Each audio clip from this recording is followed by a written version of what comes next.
দেখো, বেলাদে সেই সময় একটা দৃষ্টান্ত সৃষ্টি করেছিল। মানে বেলাদের সেই দৃষ্টান্ত এতটাই মানে দ্রষ্টব্যপূর্ণ এবং এতটাই মানে উল্লেখযোগ্য যে উনি একটা দারুণ রেভলিউশন করেছেন। ওনার she was a rebel। আর মানে ওই সময় ওরকম মানে কনজারভেটিজমের মধ্যে থেকেও উনি নিজের একটা নিজের সাংঘাতিক একটা দৃঢ়তার সাথে উনি বলেছিলেন যে না, আমি এই যে এই যে মোলটা আছে সেটাকে আমি ভেঙে সুন্দর করে আমি হচ্ছে নিজের সক্ষম হয়েছিলাম। কোনো বাধা বিপত্তি সেটাকে ওনাকে মানে সরাতে পারেনি সেখান থেকে। তো সেইটা আমার কাছে খুবই আশ্চর্য লাগে। আহ, সেটা আমাদের জন্যও একটা খুব বড় পথ খুলে গেছিল। এবং ওনার কথায় ওনার মানে রান্নার রেসিপিতে অনেক লোকের হাতে হোটেল খুলে ফেলেছিল। এবং সেটা আজও এতটাই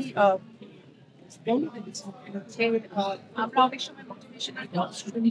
আমরা এখন ইন্টারনেটে অনেকের মানে অনেক মানে টেড টকার্সের কথা শুনি, মোটিভেশনাল স্পিচেস শুনি, মানে পডকাস্ট শুনি।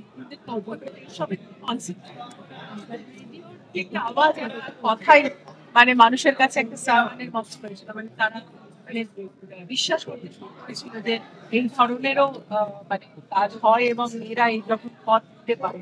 তাই সেই সময় সেগুলো উল্লেখযোগ্য, মানে সেই সময় সেগুলো জানা ছিল, অজানা ছিল।